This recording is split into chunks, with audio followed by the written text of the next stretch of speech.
Hello, Hi. Golda Daphna. Is that your full name, by the way? Yes, my last name. Daphna's your last name? Yeah. People don't. Okay, actually, Aliyah content coming in. My grandfather, when he joined the Palmach, he changed his name. It was Lorber, and he changed it to Daphna to be more Israeli. I thought that was your middle name this whole time. Heard it here first. Okay, so yeah, thank you so much for being here. Tell me, how are you? What did you do this past week? What did I went to the JNS conference. And how was it? It was actually like I had a lot of thoughts coming in. Okay. Because I have a lot of thoughts about Hasbara in Okay. general, which I would love to talk about on this podcast today. Yeah, okay. So I had a lot of thoughts coming in, and honestly, I was really impressed by just the intellect of the Jewish community. What Like, happens there at the conference? there were so many panels Okay. from people that were so intelligent. There was people that were talking about antisemitism Okay. and the Israeli government. And like personally, I never feel like I know enough about what's happening in this country in terms of like the Knesset and politics. Yeah, I have no idea. Right. And I feel like that's also what the issue I have with Hasbara, like influencers in general, like, because I don't know if we could even classify ourselves as that. So like a lot of people that don't live here talk about the politics here. And Right. I never feel like I know enough. And I feel like this conference showed me just how little I know. Yeah, like when you know how much you don't know.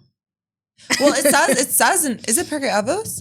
Mia Oh, yeah. chacham halomin mikol adam. Like the Yes. smartest person knows that there's smarter people in the room. Yes. And like, even if you're a genius, like you could probably learn something from people that you like wouldn't expect to learn them from, just because everyone has an experience that you haven't experienced. And I feel like the JNS conference was was very humbling. Like I met this man named David who like runs something called the Maccabi Task Force, which he Okay. like basically goes on campuses and brings people that aren't even Jewish to Israel, that are anti-Israel, and they leave becoming Stop. pro-Israel. I met this girl, Nicole. She's incredible. She knew me from TikTok. She was Wow. anti-Israel and she followed my TikTok Oh my God, I saw that. because she's Catholic, and I spoke about against like sexual abuse in Orthodox Judaism. And she's like, oh my gosh, I relate. Wow. Not that she endured that, but because it's something that's like an endemic to religious communities. Right, like to speak out against Yeah, something because is, it's like, covered important. up. Right. So it was really eye-opening. And obviously, Diane. Diane. The Can we lawyer. talk about Diane? Okay. I am obsessed with that Bas- woman. Diane, Can I drink coffee? I'm very yeah, for tired. sure.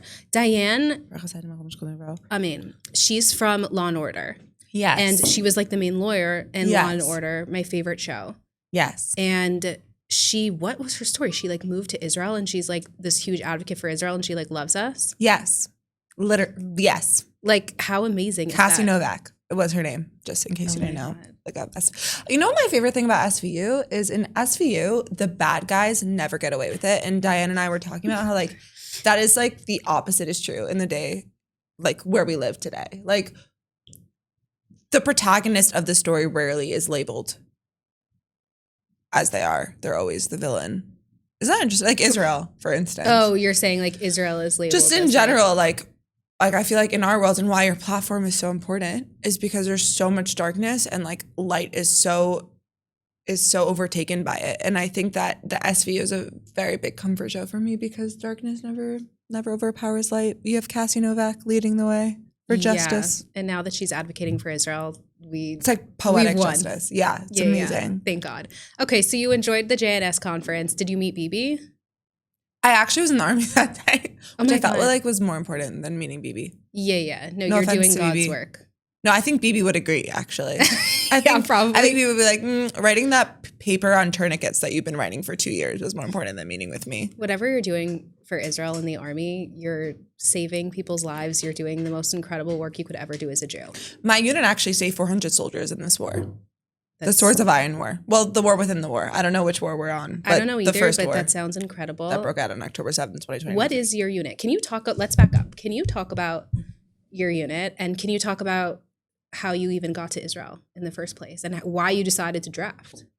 That's like a lot of questions. It's a lot of This is questions. a lot We of need to editing really for your back up. producer. I made Aliyah the week before October 7th, the last week of September, Okay. 2023. Okay. I wanted to make Aliyah my whole life. I have an Israeli parent, so I always kind of felt like a fish out of water. Like I grew up in the 5 towns, which is No, not. you didn't. Yeah. I don't see that With for an you. Israeli dad. That's really crazy. And like a crunchy granola balash tshuva mom. Okay. So why are they in the 5 towns? My mom's like, actually, I don't think I could talk about them on a podcast, but my mom's like a very important, intelligent, genius businesswoman. Really? She sent us to Beis Yaakov. And my dad is like this really Israeli talking about war stories. Like I grew up hearing about all his friends that died. He fought in 1967 when he was only 17 years old. Wow. So I grew up with a lot of war trauma. And I didn't have friends that understood me. I remember in kindergarten in Beis Yaakov and Tag, I got in trouble because my games were like too violent. Like my imagination games. I actually wrote a poem. I hope I could read it on this podcast. But I wrote a poem actually about what it was like to finally feel understood about the war trauma that I grew up hearing vicariously through my father. And finally feeling understood in a country where I felt like other people finally knew that pain I felt as a child and how it wasn't comforting at all.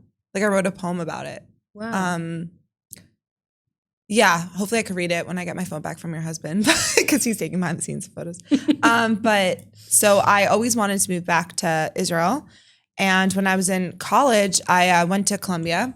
I remember I wrote a poem called "The Ivy League Vines Are Choking Me." Whoa. My first Hillel event. I was like, I feel the Ivy League vines pulling me under. And there's something so addictive and enamoring about true like intellectual environments for me. I feel like in the 5 towns there wasn't that. Everyone like went to Queens or Stern. Not that there's anything wrong with that, but well, maybe people weren't chasing academia. And for me, academia is so important, not because like there's a lot of influencers now like, don't send your kids to Ivy Leagues and Encampments.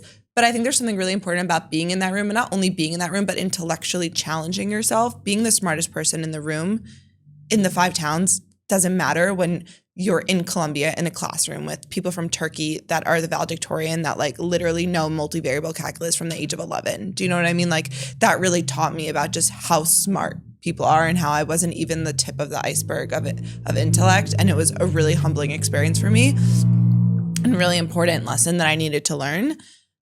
So you liked going to Ivy Leagues? Yeah, I loved it. I was so stupid. I was an idiot. You couldn't have been that stupid if you got into Columbia. No, but like that's a really important experience for people to have. Like on this JNS conference, I was talking to people that were graduates of Stanford and Yale, and we were like talking about like that feeling of like imposter syndrome you have when you're in a lecture. And I never learned evolution, and a rabbi taught me physics, and I was in a lecture about like electricity and optics, where I had to create differential equations like from my mind because I didn't know I don't understand how you got into Columbia if you didn't learn all those things. My ACTs. Really? What'd you get? 35. No, you didn't. Yeah. Guess what I got? What? 19. And you know what? And you're here interviewing me. So left brain, right brain. How much money? No, I got a 19 on my ACT.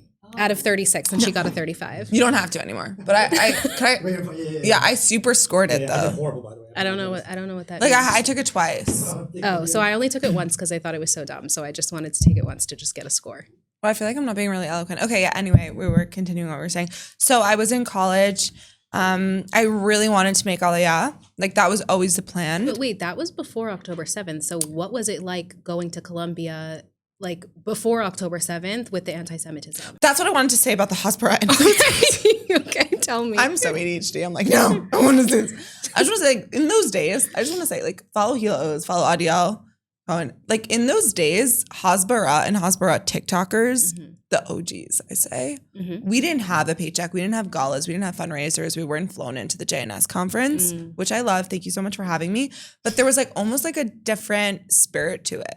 Like, it was like social media and Hasbara and talking about political opinions in those days was organic and fun. And like you felt like you knew the person behind the camera. It was authentic. And now it's like people that fly private jets to escape October 7th that become the representatives of Hasbara. And I'm like, this is a horrible look for us. I so want to know who you're talking about. The people know. No Lashon Hara. Right. No, of course. Chas v'shalom. Right. Like I think sometimes, like, listen, I'm not gonna hate on anyone who's using their platform to advocate for Israel, but I do think that sometimes, like with social media, people can get really sucked up into the views and into, like I've seen that people like advocating for Israel, and whatever posts I do about like general advocacy for Israel do so much better than anything else. You mean like when you like do that like AI Hasbara script with like the little microphone and you're like, guys, I'm so upset about Zoran Mamdani. Exactly. Oh my gosh. People love that. But like I feel like I always think about this, about like we talk about monetization a lot in my platform. Yeah. And I think that you lose something. Like so much of the reason, and I'm so grateful that girls like stop me in the street. You're like, you're the reason I made Aliyah. Like you're the reason I'm a lone soldier. Like, and so many people, like I was in a relationship for almost a year where all he wanted me to do was delete my Instagram. That's ridiculous. But so much of it was like, Golda, don't be so personal. Golda, don't share. Golda, all those people think they know you and only I know you and only I see you. And the truth is that like, even though maybe, yes, my vulnerability, commodifying my experience can feel a little bit like objectification. At the same time, I do think that that is what social media was created for. That is what TikTok was created for. It was created, I mean, maybe not the singing TikTok that I'm talking about, but the reason why people tuned in during COVID was people were like, oh my God, like I'm not alone. Like there's someone else going through exactly what I'm going through. Yeah. And that kind of vulnerability can't come with a paycheck. So you lose something by monetization and collaboration. And like you and I talk about this a lot. Like everyone's like, you could be making bank, Golda. I'm like, yeah, but if I do make bank, like, will those girls still stop me on the street and be like, oh my God, Golda, you're the reason I think I went to the police. But you know what I mean? That's crazy. People really, guys, hi, I love you. Sometimes when you say your life story on a random Tuesday, I'm very sensitive. And so I go home and I cry. Oh my God. Not actually, but like I want You're really empathetic. Yeah, I'm not a therapist. Right. No, it's really hard, like digesting everyone else's trauma and everything. Yeah. But I do think that like what you're saying is like when, you put something online, like you have a lot of potential for people to really like digest it and like change their life based off of it. And I think that people who, whether that's going to the police, whether that's making Aliyah, whether that's drafting, like there's so much that like people just don't want to feel alone. And when you post something online and if someone else can relate to it in any way, it can really like make them feel like they're a good friend. I think what's crazy for me is like that was never the goal. The expressive goal was never like, oh, I don't want people to feel alone or like I'm brave. The expressive goal was like I just felt so alone. Like I was abused as a kid. Like I felt like I couldn't go back to the 5 towns. Like I couldn't go back home. I grew up so frum. I was in Colombia. I was so confused. All I wanted to do was make Aliyah. I just went through this horrible breakup. It was COVID. I just felt so alone. And I just was like, I just want to talk on the internet. And I think that not having that ulterior motive made me relatable. And it's always a catch-all. And it's always a tug of war. But I think that it's worth it, honestly. I think that I'm really proud of the art that I've made from pain. I don't wish pain on anyone, but I do think that it's given me a lot of motivation to continue. Every time I get a DM, every time someone stops me on the street. I was walking with this boy I made friends with at the conference, and this woman shouts, she goes, "Love you!" And then we were hanging out, and I got her DM, and she was like, it was hidden. You know how sometimes yeah. And then I like clicked on it, and it was like, oh my God, that was me. And he's like, you better respond. I love that woman. Oh my God. And it was just like so sweet. And also this is a message if anyone's watching this, if you are dating someone who like hates something about you, there will be another person who will love it. So just don't stay. That's so beautiful. Yeah.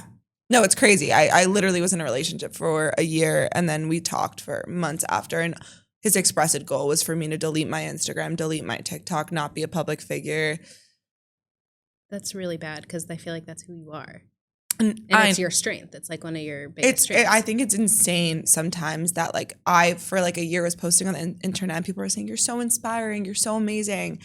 And I cried myself to sleep every night because the person I was dating said that I was a narcissist and I was Batman. You're Batman. You care about everyone else. You don't care about yourself. And your platform is so bad. Isn't that the opposite of a narcissist? It's projection. Uh-huh. Okay. But I just think it's really crazy that people thought that I was inspiring at a time when I felt the least confident in myself and who I was. Mm-hmm. And I just want to say thank you to everyone who like kept doing that and saying that I was inspiring when at moments I felt so alone. Wow. That's really meaningful that you have like you have that community. No, I have the best followers like in the world. I really do. The first Shabbat that I hung out with him in Tel Aviv, we were like walking down the Tayelet and these girls were like, "You better not hurt her." And like we were walking and we got like almost soup. I'm like Nachla Benjamin and these girls were like, "You better not hurt her." And he's like, "Who even are they? Do they even know you?" Shout out to those girls. I love you. He did hurt me. Oh God. Okay. I'm so sorry about that. No, it's okay. It's okay. I told you we shouldn't talk about Aliyah. I said people like the tea. No. Oh yeah. Okay. So we're okay. So we'll get into it all. Okay. So you made Aliyah right before October 7th. Yes. What was October 7th like for you? I get really triggered. We don't have to talk about it. No, it's important, I think, to talk about. My first Shabbat in Tel Aviv in my apartment was October 7th. That's crazy. I wrote down all the addresses of where to go, like Chabad on the coast and 126. But instead of 126 Ben Yehuda, I wrote 126 Frishman. I woke up to a siren. I sleep in earplugs with earplugs. I stopped after October 7th for a long time. Rosh Hashanah, I do again. But I woke up and I go to my stairwell. And it's so crazy because a few days before I asked my father, what do I do in the event of rockets? And my dad's like, go to the stairwell. So crazy. Like 2 days before. Wow.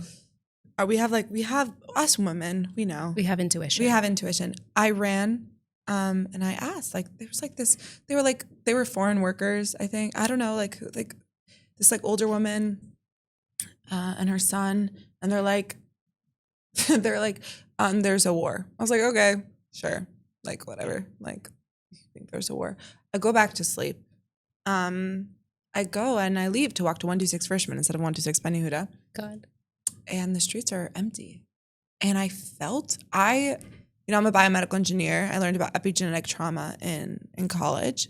I always thought it was a bit of a hoax, this idea that our bodies remember the trauma of our family members. I was like, oh, it's Yom Kippur. I felt how my father felt on Yom Kippur. I felt something in my bones. And it was my first Shabbat. And I was like, is this normal? And I just knew. I walked to 126 Freshman. I saw this guy from Columbia from General Studies. And he was like, oh, it's the wrong way. So I start walking. I ran into my friend that invited me the night before. I met her for the first time to her home. Her and I were looking for her kiddish. She was holding like brownies or blondies. We were going from like door to door. I'm like, Kinneret, it's kind of quiet. Do you think something's going on? She's like, no. I was like, I feel like something's wrong. I go with her to 126. This is my joke, by the way, that I was more scared of the Yeshiva League than Hamas because I walked into 126. I got overwhelmed and then I left. There were still people dancing. Like it was the worst part of that day was the confusion. So right. Then someone said, I'm like, I want to go to Chabad. Like, I need to go to Chabad. I start walking along the beach. It's empty. I see helicopters. And this is when I started crying. No one told me anything, but I felt in my bones. I stop at a gas station on the Yarkon, and I'm like, what's going on? And they're like, thousands are dead. No. Because they're Israeli. And like, it's like a little American, like I just made Aliyah like a few days ago. Like, I don't know why they told me thousands are dead. I started crying. I go to Chabad. People barred the doors. What? People barred the doors. They're like, they could be people that are coming in. I walk upstairs to the second floor of Chabad. I sit down. I remember exactly who was there. 2 people. I know their names. I just don't know if I should share. And I was like, they're like, do you want a glass of water? I'm like, I feel like I can't breathe. Like something is wrong. I remember Rev Eli of Chabad on the Coast got up and said, we have to dance right now for the people that can't. And then I heard camp. I heard something about people camping. I heard hostages. I heard parachutes. And then I walked to my friend's lunch, then invited me to the one with the kiddish and the blondies. And as we were at the meal, no one wants to know anything. We're like, it's Yontif. We don't want to know. We don't want to know. You didn't have constant sirens throughout the day? Not yet. We didn't have them yet. Oh my God. People started getting called up to Miluim at our meal. We have an anniversary meal every year, but not every year. I mean, it's been like not that many years. Wow. But that guy walked me home, and that's when the siren started. I FaceTimed. This is actually, I'm so sorry to my mother. I didn't use my phone that whole Shabbat because I'm so firm. And it's a religious OCD. It's not because my neshama is so pure. Beis Yaakov, shout out. I texted my mom's not religious friend, and I was like, Barbara, like, I need to reach my mom. I need to tell her I'm alive. And she was like, okay, like I have this person go to the Chabad. This random woman runs into the Chabad my parents daven in the middle of nowhere. My parents, Chabadniks, they love to go to the middle of nowhere to find every Jewish neshama. They're tzaddikim, I love them. But I didn't know, concurrently, someone had told my mother that morning that there was a war. And my mom's like, what? They're like, there's a war in Israel. My mom's like, my daughter's there. As my mom is processing that information, someone runs into the shul and says, where is Golda Daphna's mother? My mom said that her heart dropped. She like thought I was dead. She was like, and then I FaceTime my parents who are so from on what was for them Yantif, and it was a Shabbat. I'm sorry, I'm like a little tired. I don't know. It's Simchat Torah. Yeah, I literally FaceTime my dad who has a long white beard. You know my dad, like FaceTiming them in Chabad. As I'm FaceTiming him, the first round of sirens start. My dad's yelling at me like, Golda, pack a bag. You're going to sleep in the shelter tonight. It was a public shelter. And I was like, I can't sleep in the public shelter. Like, it's not safe. And then I was like, I have to volunteer. I went to Kikar Dizengoff. I was like, I want to. Wait, how did you make that transition? Because I grew up with an Israeli dad, and that's what we do. Kadima, Yalla. And that's, honestly, I lived in the Upper West Side after my Title IX, after my DV investigation, after my police investigation. And I was with all these people who were so toxic and so cruel. And their reasoning was always because they had a friend who was sick or they went through something bad. And I really felt like I needed to make Aliyah because I went through so much insurmountable trauma. And I grew up in a mentality of Kadima, Yalla, we move on. And for me, that is the Israeli mentality. And I was so sick of the victim mentality that becomes someone's identity in America. And that's what I was born to do. If something traumatic happens, how do I make this better? How do I make light? How do I volunteer? So I was in Kikar Dizengoff, and there were rockets overhead, and I was packing boxes. And that's when I knew I had to enlist. Wow. So what was that process of enlisting and like, how did you even know which unit you wanted to go into? I did some research before I made Aliyah because I've always felt that, shout out to every man that is in my DMs, I've always felt that if someone wants to make Aliyah, they should definitely serve. I always felt that I was a little older, and I'm a woman, which, by the way, I don't feel, call me sexist, I don't feel necessarily the same way about women serving as men. For a variety of reasons I won't talk about on this podcast because my Rev said that I should keep those thoughts private. Wait, I want to hear them. The Army is an experience. Okay.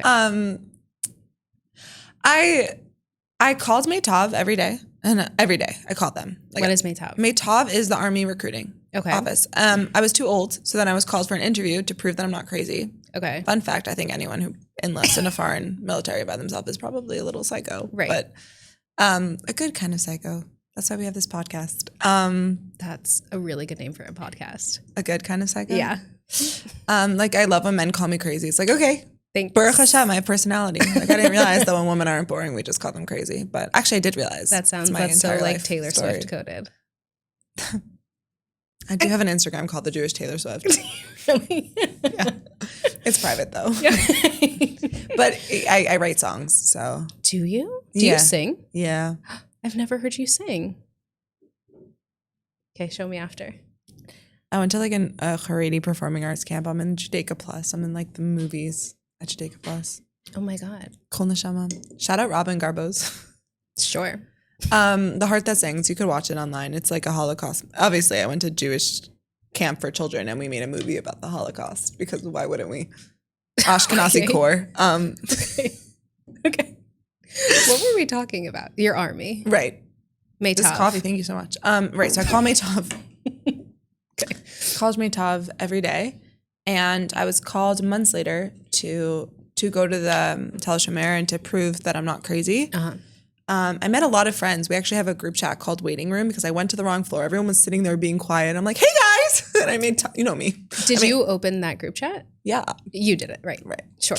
Okay. And Is then it active? Araman took my phone number. Remember, I was kicked out of every group chat. That's another story. Yes. Anyway, so then I basically interviewed for my unit before. There's a program called Academizatia. Guys, do better. I basically, because I'm an engineer, I should have been an officer in the Army. But my unit didn't have what's called a tech-en. They didn't have a spot. The Army didn't budget a spot for an officer. Thank God, because it was a year and a half. If you're an officer, you have to be there for like 7 years. Oh, wow. 4 to 7 years. Yeah. Which is a lot. The Army's a lot. Like, I think people always like compare Benoit Root and the Army. The Army, like, you don't have autonomy. I don't think people like understand the concept of it. It's a very triggering feeling, I think, as a woman to not have autonomy. It's something that like was a big transition for me. Like this idea that there's someone over you deciding when you wake up, when you go to sleep, where you go is something that's like really hard to get over emotionally. And that transition was very difficult for me. Thank God I had like a really amazing commander. Okay. But so I interviewed at the Army at my unit before I joined. I found out there was a biomedical engineering unit for the R&D unit of the medical corps, and that's my degree. So you fit perfectly there. I fit perfectly. I actually was recruited by Maytov to be in their TikTok unit. No way. And that's when I was dating Mr. Hand. Oh. And he had the super crevy, super elite unit. And he was like, Golda, you have to be in the unit that saves the most soldiers. Like, you have to be in the most elite unit. Because my unit is like very important. But there is a part of me that like kind of wishes I had the fun that they have at the TikTok Maytov unit. Like Shira Klein's in it, like wasn't it? My friend Itai Shem Tov, just like really great. I want to be in the TikTok Army unit. No, and they're all gorgeous. Yeah, obviously. I was honored to be included. Sorry, I have a tissue. I'm a little sick, but it was. I did some collabs with them. We did like a fresh challah video, which was really great, like a challah baking. You would have been great in that, but also you have your own TikTok. Like maybe the Army needed you for like your brains. And I want to say that again about the Hasbara influencers. I don't know if you're going to include this. I think the reason why my platform like works is because my Instagram and TikTok isn't like how I make money or how I move through the world. Like I'm not just a public figure. Like heard it here first. Like I hope to go to medical school still. Really? Yeah. We'll see if it works. But is that what you're doing now? Yeah. Hopefully I didn't want to spill the beans, but hopefully I'm going to like start Mechina at Reichman for their pre-medical program. And they have that? Oh my gosh. That's actually what I was planning to do when I made Aliyah. I was enrolled in I was in Columbia's post-bac pre-med program because I never took Orgo and there was a lot of classes that I didn't take for medical school and to help you study for your MCAT and get recommendations. It's like smart to do. And I actually unenrolled on Fishman Beach when I decided to make Aliyah. My lease was ending and I made Aliyah within the month. And my plan was to take organic chemistry at the Open University. I spoke to the deans of Ben Gurion. They have an English program. It was all set, like medical school. And then the war broke out and I was like, okay, like I have to enlist. And so after the Army, I like really didn't know if I wanted to be a doctor. I didn't know. The Army was a lot for me. My sister had a double mastectomy when I was in the Army. Because she had a suspicious scans. Wow. And I had a really hard time going to the oncologist and genetic appointments in the Army. They made it very difficult. To be with her. For me. And there's like a lot of very bureaucratic things that happened that were very difficult for me. And I was also in like a very toxic relationship where my ex-boyfriend like threw something at me and called me names. Oh my God. While this was happening with my sister. And I felt like I needed a break. So I decided to study Torah. Wow. For a year. And now I am like, okay, it's time to fulfill my dreams. But I'm kind of scared AI is going to come for my job. To be a doctor? I really want to be a fertility doctor. I know you talked about your like own things with fertility. And yeah. My parents can have kids for 6.5 years. My mom had 6 miscarriages. Wow. They went to the Lubavitcher Rebbe. He gave my mother $3, and 9 months later, she had triplets. You're a triplet? No, I ruined the story. But I worked at Columbia Fertility for a year after, 6 months after what happened to me my senior year. And it was like, I always liked the word tikkun in Hebrew, like the to fix. It's almost like a fix. Like I went through something so traumatic with my body. And then I watched ultrasounds of a baby's first heartbeat And like, so if this is an area I feel very passionately about just because my mother and because of what I've been through in my own body. Like I told you, I have a chronic illness I was diagnosed with after my assaults. So I feel, thank God it's been healed. Like I went to physical therapy but I feel it's something I feel very strongly about in women's health. And a lot of women go through very traumatic experiences in their body, and they then are expected to like just like be normal functioning members of society. And everyone tells me their secrets. So I know a lot of people in their marriages. Like I know how much people have suffered in silence because of these things. So something I feel very passionately about. Wow. Well, I think that you would be great in helping people. So what did you do in the army exactly? Okay, so you know how the United States has a general surgeon's headquarters? Sure. So the Israeli army has the same thing. It's the medical corps. And I was specifically in the R&D division of the medical corps. It's called Mikarpar, Anaf Sawar Pituach. Okay. And my unit was in charge of all the combat medical equipment in the Israeli army. This is the first full-scale military operation in an active military zone that deployed the use of whole blood units in lieu of freeze-dried plasma. So usually when a soldier endures a physical trauma, the army gives them freeze-dried plasma. But in order to mitigate hemostatic shock, which kills soldiers, we saved 400 soldiers in this Iron Swords. I never could say it in English. The Swords of Iron War. Yeah.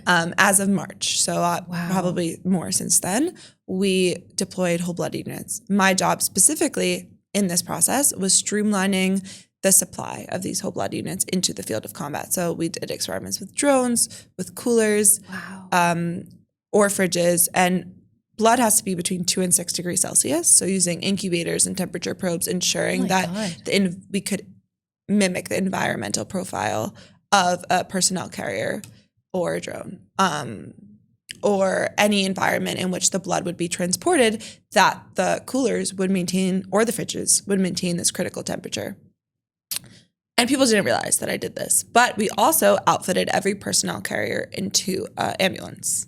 Someone made like a meme of me of being on a flotilla, and they're like, which flotilla would you choose? And I'm like, honestly, I choose a tank over this. And one guy commented, he's like, weren't you into tourniquets in the army? I was like, you think I just did tourniquets? Like my unit also, like I've been in like every personnel carrier because we changed it into an ambulance to save lives. Wow. Under fire. And I was also very involved in tourniquets, but there's also experiments we do in the army, which I can't discuss, but papers, I'm hopefully going to be in a published paper very soon. Wow. We had papers about, but like, it was very Israeli army. Like all of a sudden my commander's commander would be like, how do we make sure that, I don't want to say this because I don't want them to steal our ideas, but how do we make sure that a soldier doesn't die? Blah, blah, blah. And then like, I was like, okay, we have to find the protein that is expressed. Wow. So then me and my friend who was like a neuroscientist, we like looked for days, and then I'd be like, okay, the grant is due. We have to do this in 48 hours. And then I'd be like researching and like writing a proposal, and then it'd be like, we missed the deadline. It was like so army, which was very frustrating sometimes. But there were times when I was very bored, and that's why I made a lot of TikToks. People also don't realize that TikTok takes 2 seconds. Like you could be working all day and then you just like show a video of you. TikToks, you're fast. Yeah. And they're like, I remember my friend and she was like, do you even do anything in the army? I was on TikTok, and I was like, you know that this like I always did it on the bus. And I always like, it takes me 2 seconds. Like it's not a big deal. So how does it feel to have saved over 400 lives? Honestly, I never really felt it. And then one day, it's funny because this was in my Maytav interview, but we didn't include it because we mentioned Gaza and we thought that it would be controversial. But one day, my commander and I went down to Kisifim, which is on the border of Gaza. It's where all the Sanchanim and other units, before they go into Gaza, a lot of them park out there. And we were looking at ambulances. We actually did a training with paramedics and combat paramedics. And we like met with soldiers right before they went in. At first all, it stinks. It's horrible. I'm so sorry, guys. I was in Tel Aviv in an office. I don't know what you go through. Like the smell was horrible, horrendous. But I was going into tanks and like helping them. Like, how do we take in an injured person? What do we need to change? Like engineering wise, we actually from that visit we included something in the tanks to streamline surgical procedures in a more in a way that would help the surgeon. There's a lot of issues when it comes to like doing medical intervention under fire. You know, it's very complicated. You can hear it's very chaotic, I can imagine. So our job is basically like, how do we make it as easy as possible to save these soldiers' lives? And I never truly understood the impact until that day with my commander, because soldiers were saying thank you. Wow. Or like telling us what they needed. I think that there is this grand misconception in the American Jewish community. And my commander liked, and his commander liked because usually people don't like when I post on Instagram, but they liked when I posted this on Instagram. There is a really big misconception about a supply chain issue in the Israeli army and how there's not enough and we have to fundraise. And as someone who's on the back end of like the unit that provided the medical equipment, I heard soldiers ask for like a blood warmer that contained traces of lead. So the Israeli army discontinued its use. And they'd be like, and our unit doesn't have this blood warmer, ow. Or like, our unit doesn't have this tourniquet. Like, we don't use that tourniquet for a reason. Like, we go through extensive amount of quality assurance and making sure that in the field of combat, things can be used. Even like, you can't have Bluetooth in like, you could get hacked. Like, it's very important that there's certain things that, like, even like, you know, we had like, my job was to find like a temperature sensor to put on the blood refrigerator. And then it has to be like, okay, like if it beeps, can they hear it? And like, what does it look like? And like, will it be confused with other beeps? And like, soldiers will get really frustrated when they don't have equipment that they see that other people have. And it's very cool. And it actually endangers their lives. Right. So you're saying like after October 7th, there were so many Americans that wanted to like donate all these things. And it's illegal for soldiers in Sadir to ask for donations. People don't realize this. Actually, it's illegal. Like, I remember I was like, I hate my office chair. Should I ask my Instagram? I remember, you know, I was dating a combat soldier going into tunnels in Gaza. And I was like, my office chair. And my commander was like, you actually can't ask for people to, you're a public servant. Right. And there were so many, like, I know that there was like vests and everything that was like sent. I don't know enough about the vests and the helmets. I don't want to get into that because I talked to a lot of soldiers about that. There are a lot of soldiers that were like, this helmet looks cooler. Right. My dad sent me an email in the 5 towns. I don't want to shout anyone out, but someone used the official San Chanim logo and said, this is the equipment I needed. I put it on my Instagram. I was like, not only is this illegal, you could be jailed for this. You're saying the number of soldiers in your unit. You're getting money from could you imagine the American military if that happened? Like asking for equipment, that's crazy. With an official logo of the U.S. Army, the battalion number, like there's group chats where people are asking for equipment and there could be IRGC spies. Yeah, for sure. Who then not only know how many soldiers are in your unit, but you're telling them the Israeli army is weak. Which is true. Which I've been to the warehouses. Like, I've been to the warehouses. I've met with the people about how much equipment is delineated to every single unit. And from the side of the medical equipment, I could say with like 100% certainty that we are doing our job like 100%. And if things get discontinued or if you don't have them, there's a reason. And we speak to every supplier and we are on that. Like, you know, like even like oxygen, I worked with about cylinders, we call them balloonim. You know, like if there's an explosion, that could blow up. Right. There's been so many operational incidences in Gaza that could have been avoided. You know, like a Namer wasn't closed. Like they didn't close the tank and soldiers died. Oh my God. And so this is something I feel very strongly about. And people are like, and I've gotten in arguments about it with people, but I think like American Jews, this is like an example of when American Jews are trying to help and like they're not helping in the right way. You know, this is like my like food. No, I know. Original rage baiter speaking to the next one in line. No, like we throw out equipment. Yeah. I remember I was at a Shabbat meal and this girl's like, oh my God, who in your unit did I speak to about tourniquets? She was so annoying that she wouldn't take our donation. I remember being filled with like rage, but I'm very nice, so I didn't say anything. But it's just like, who do you think, like, you know how many people she saved? Do you know how much we have to go through? You know how much the tourniquet paper that I've been editing for 2 years because it was an experiment and we want to make sure that we did all the data correctly and all the statistical analysis correctly and like the trainer we were using was correctly and like people don't even know that the bases exist that test this equipment. Like, what do they think this is? So going off of this question, what do you think the number one thing American Jews should be doing for Israel? You know, after the JNS conference and before, I would have a very different answer. Okay. Like I met, because I know how you feel, obviously. Because I met with some people and I realized what actually bothers me. Okay. I've hit the nail on the head last night at 2 a.m. when I was texting someone from the conference. Tell me. Like I met some people who I know are going to be, like I don't know if he's going to be, but I've met people who I think could be the next U.S. president, if not the next senators. And I think that they are incredible. They're patriotic and they should be where they are because it's important. Okay. I've met with like Trump's Board of Peace. And I told him, I was like, I don't want to be a colony of the United States of America. I want Israel to be a sovereign nation that could defend itself. He was like, well, thank you so much for your perspective. We spoke for a really long time. Wow. It was actually really embarrassing. I had like a little bit of wine and I was like, oh my God, what startup is the Board of Peace? And he's like, Trump's Board of Peace. And I was like, God. I'm just a girl. Future of diplomacy. But it actually worked because I mean I had like a very productive conversation, Wow. which by the way is I think exactly so Israeli of me. But by the way, you're doing the work that needs to be done in Israel. Wait, so I wanna answer your question. Okay. I think that we're too ADHD. I think that there are 21st century.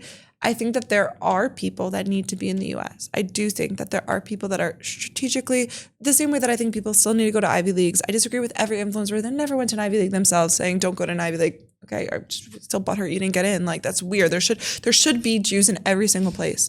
We should be advocating for ourselves. That is Isn't that what Chabad's for? The Rebbe's Hasidah. But I think that what really bothers me is a cognitive dissonance. If you are modern Orthodox and you believe that Jews should be in Israel, you're doing sheker b'tefillah every time you say, you're praying, hopefully 3 times a day, not twice a day or once a day. Sometimes I do a little delayed myself. If you are, tashlumim is the thing. If you are saying and you don't mean it, that's sheker b'tefillah. That's lying.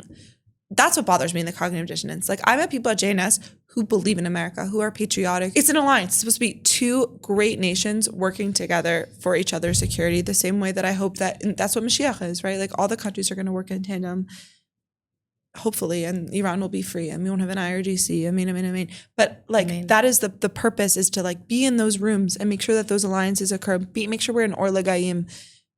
But if you're saying that, oh, my dream is to be in Israel, but it just doesn't ring true to me.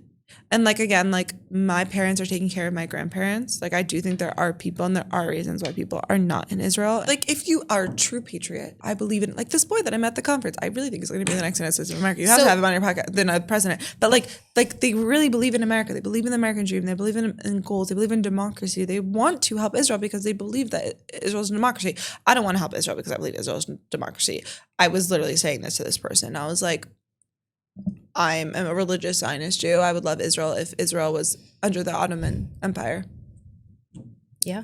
If it was safe for me to live there, I would live there. Like, this is my land. This is my homeland, and I want to be here because I believe in the mitzvahs tuliyot ba'aretz, and I believe that I can't be a completely religious Jew. If God says come back, and then I'm there, that doesn't like it's cognitive. What dissonance. do you think about people who say that they'll come to Israel when Mashiach comes? It's like a very Chabad thing to say. Right, that's what I think ask that you. my view, again, I remember I was friends with this guy that I met in Hebrew U. He was Reform. His parents were Reform rabbis. And he would say, like, we have different axioms of truth. And I think about that a lot. Like, if someone's Reform and they truly believe that they could drive to Shabbat, like to Shul on Shabbat, I don't judge them or think of it weirdly. I realize that the only time, and I don't judge anyone, but like the time in which like people irk me a bit is when they're not being honest and they're not being genuine. That's what bothers me. I know, but that's what I don't understand is when people say that like they think that Israel is so important. Like you're saying, they're donating money. I think that there's saying a lot of tefillot. narcissism in religion, and I think that there's a lot of people that use religion as a cloak to pretend to be an ideological powerhouse when in reality there are people that are very weak in their beliefs. And I think that is what irks you. But I don't think that it's, and I want to rebrand Ariel. I don't think that it bothers you that there are Jews in America. Like for instance, like the Haredi Jews that are learning in Eretz Israel, they probably don't bother you because they're not Zionists. And honestly, I don't really want more people in this country that like throw dirty diapers at soldiers. Like that's like, or spit on them. Like that's not. I agree with you. Like those people, fine. Like that also bothers me. Like when there's people that are here that are like, I don't believe in the Medina, leave. So I think that I think it's a consistency of values. I think we are agreeing. The coffee you watch, I get more eloquent as this podcast continued because I started drinking more coffee. I think that it's the cognitive dissonance. And if people are saying that they support Israel, they're celebrating Yom Ha'atzmaut. They have the Israel Day Pride Parade that they go all around Manhattan. They're like advocating for Israel, and then they maybe come here once a year, and then they maybe donate. And then they're like, and our money is so important. Our money is so important. Our money is so important. Do you know how the much shekel is really strong right now? Do you know how much money that I give just in my taxes to Israel? It's so much more than anyone in the 5 towns is giving. Like I don't know, anyone our age, like how much are they giving to Israel? The best thing someone could do for this country is to be boots on the ground. And like, even people were like, well, you weren't like, there's Sunny in the Olim community. No one really like, everyone looks down on people that weren't combat soldiers, even people that never served. They're like, but you weren't a combat soldier. It's like, I'm a girl. I'm 24. Like, did you, like I was 24 when I enlisted. Do you think I was going to be in Lebanon? Like, right. But the fact that like, even if you are a cog in the machine here, you are helping. Like every day you are helping. Even being here, you are helping. By walking, you're helping or making misses. I don't think that there's an excuse for people. Honestly, everyone should do what they love and what's good for them. But I mean, I don't think so. I think that if everyone, I think that a lot of people that made Aliyah come from very dysfunctional families, though. Like, I think more than half the Jews in the world made Aliyah. I don't think we've all come from. But I think that people that come like unmarried and single, they probably have been through things in life that have probably. Well, before October 7th, it was different, I will say. It's definitely different people that have made Aliyah since before and after. But we have to do like a chiluk a little bit about the fact that like people that do make Aliyah alone, they usually have been through something in life that has hardened them for the experience, that has allowed them to weather the horrible bureaucracy and like it's. I think people have been through hard things in life, and in general, people go through hard things. People that like grew up in the 5 towns, that went to Queens College or Stern, that have had the same 5 friends their entire lives, that then marry a boy that they either knew in high school or that was recommended from them, and then they go back to their town. They are. I don't judge them for not making Aliyah. They don't even. It's not about judging. It's about like understand. Like for sure, everyone has their background. But they're mature. Their outlook of life has never been broadened, which is why, by the way, I think social media is so important, because they can leave that bubble. But the bubble is made of brick. Actually, it's a cement bubble. I actually wrote an op-ed when I was in Columbia my freshman year about why I think people that go to secular colleges make Aliyah in faster numbers, and I asked why you for statistics. Yeah, I mean, people are like, oh, the encampments. At least you got out of Columbia before the anti-Semitism. And it was like, are you serious? Like my freshman year at Columbia, my suite mate said that Jews were lame and Jews were ugly. Stop. Yeah, I mean, I was kicked out. I wasn't allowed to be in group projects because people were anti-Israel. And I got a B+ in my writing freshman year, even though I was one of the best writers in the class. The softball players that had 2 working brain cells got higher grades than me because the professor knew that I was a Zionist. And I openly spoke about I was a Zionist. We read a book, I think it's Christina Sharp is her name. Is it Christina Sharp? But we read an article comparing slavery to the Holocaust. And the last day of class, she's like, is there anything you would like to change about this class? And I like raised my hand and I was like, yeah, actually, I remember my first year writing class at Columbia, I actually wrote an op-ed about why I think Jews that go to secular colleges don't make Aliyah versus those that do. And I remember the last day of class, I raised my hand and we read this paper by Christina Sharp comparing slavery to the Holocaust. And she said that slavery was worse than the Holocaust because the Jews had a home. And I was like, she's like, is there anything you would like to change about this class? And I raised my hand and I was like, yeah, first of all, I don't think that we should compare atrocities.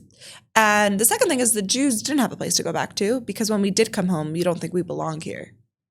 And what did she say? Oh, I got a B+. And I was like one of the strongest writers in the class. Oh my God. So when people say like, oh, you left Columbia before it was bad, I literally wrote my P3, my essay at Columbia about anti-Semitism because there was a poster where they put a horn on an Israeli soldier that looked like a bump, and I compared it to devil horns that have been used throughout history as a blood libel, and my professor hated me. But people that go to Queens or Stern or Turo, they're so unaware of anti-Semitism.